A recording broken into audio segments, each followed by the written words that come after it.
Mesdames, Messieurs, mes chers amis, cette cérémonie du souvenir a pour but de rendre un hommage solennel aux victimes de la barbarie nazie, mais aussi en particulier à l'action des femmes bretonnes dans la résistance, qui jouèrent un rôle important au temps de la féroce répression hitlérienne. Celles qui étaient directement dans la lutte, mais aussi celles encore plus nombreuses qui, bien que ne quittant pas leur foyer, ont permis par leur aide courageuse à la résistance de vivre, d'agir et d'avancer. Toutes ces femmes, jour après jour, assurèrent les liaisons entre les maquis, signalant les mouvements de l'ennemi, abritant, nourrissant les combattants de l'ombre, leurs maris, leurs fils, leurs frères, au péril de leur vie. La nacre des 3 départements bretons honore ce jour les femmes martyrs sillonnant les routes avec des messages, tracts, journaux, souvent armes et munitions, risquant leur vie à chaque instant ou encore arrêtées, fusillées ou déportées.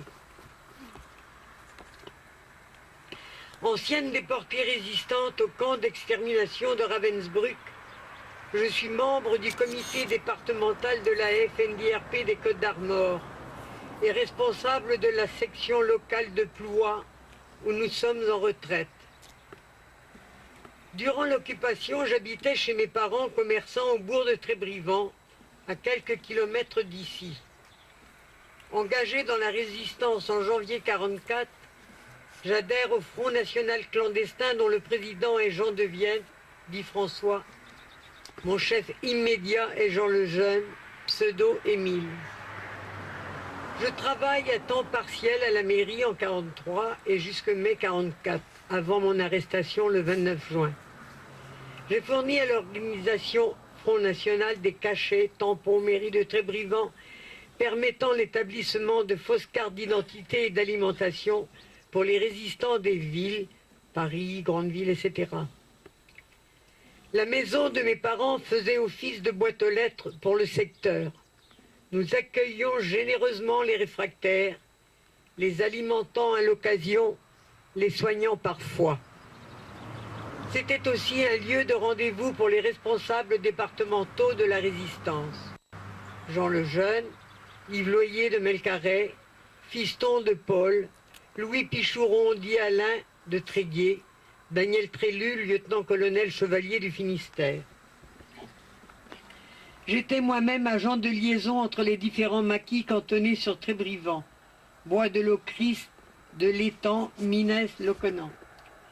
Les résistants peuvent compter sur la complicité et l'aide de la population locale et de ce fait circulent librement dans la campagne et au bourg.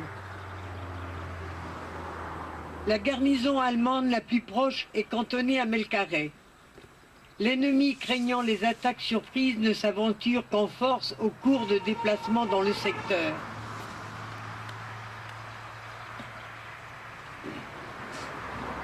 Dans l'après-midi du 29 juin, des amis nous préviennent qu'une colonne d'Allemands et de miliciens prennent la direction de Trébrivant, à pied en file indienne, de chaque côté de la route, précédés par une traction avant, toutes portières enlevées.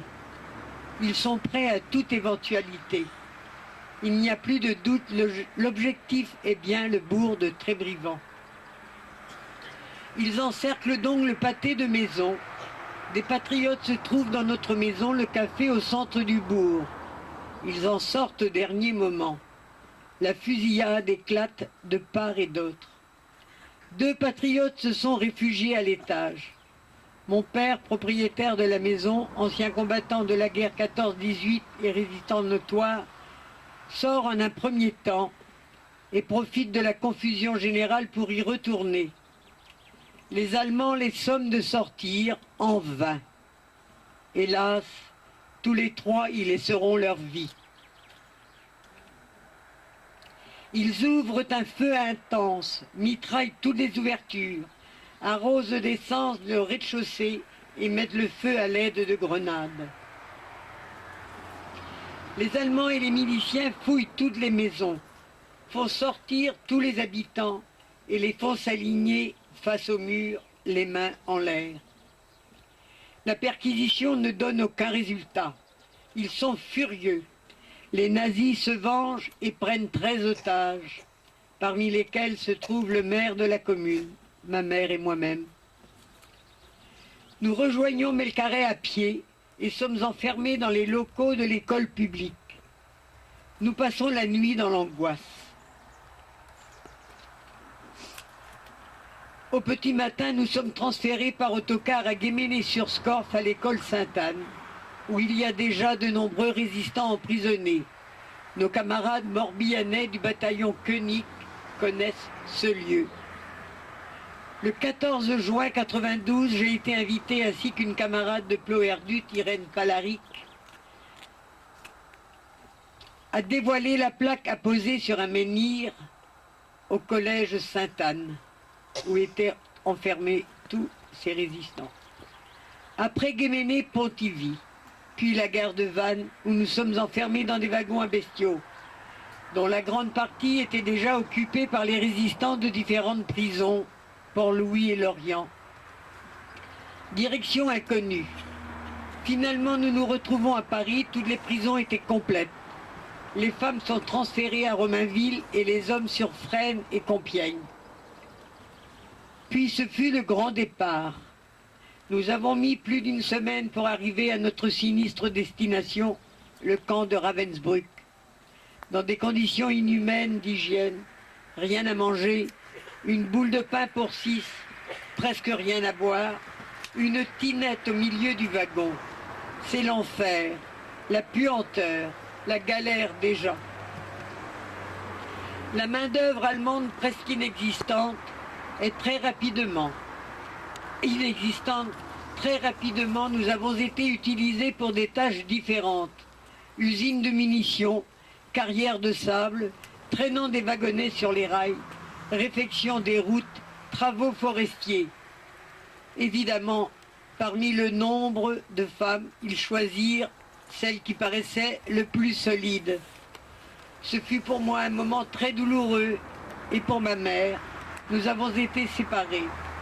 Et l'horreur de la séparation qui restera gravée à tout jamais dans ma mémoire.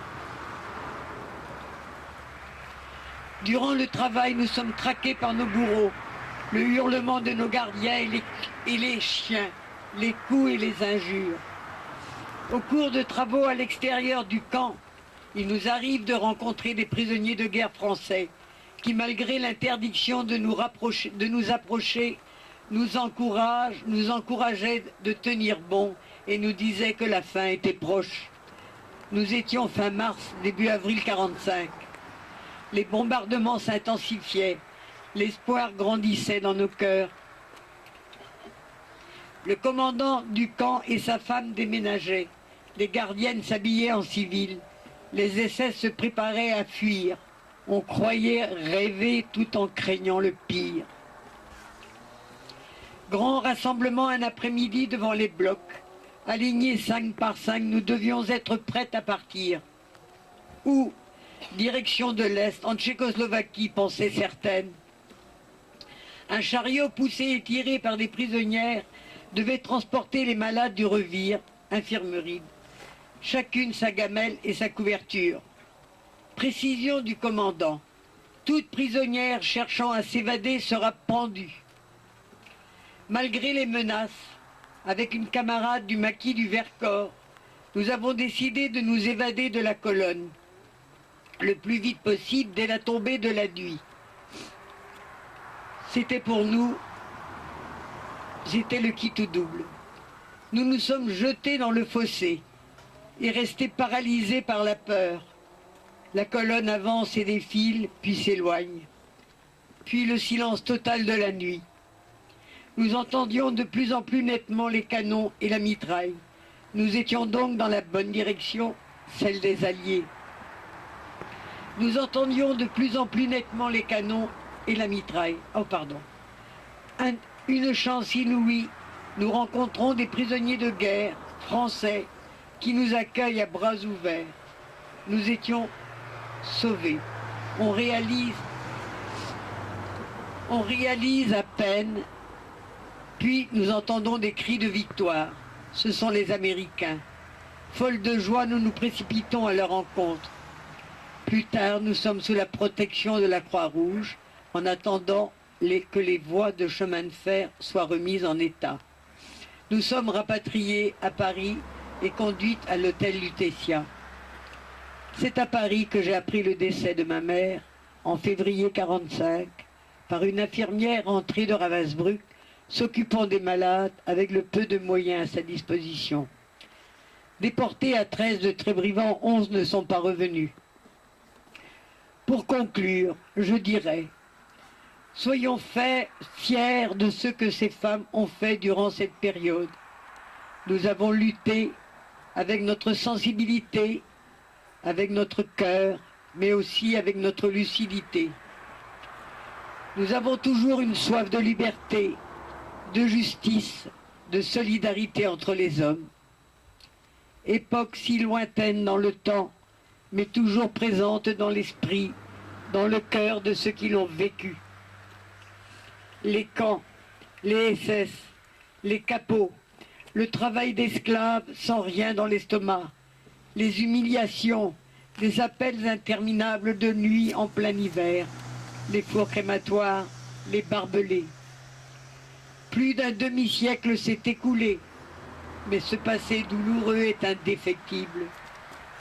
Plus que jamais, transmettons à nos enfants, aux jeunes générations, le message de tolérance, d'amour, du sens de la liberté et de son esprit d'antiracisme, du respect de l'autre, quelle que soit sa couleur, sa religion, son rang social. Je vous remercie de tout cœur de m'avoir écouté.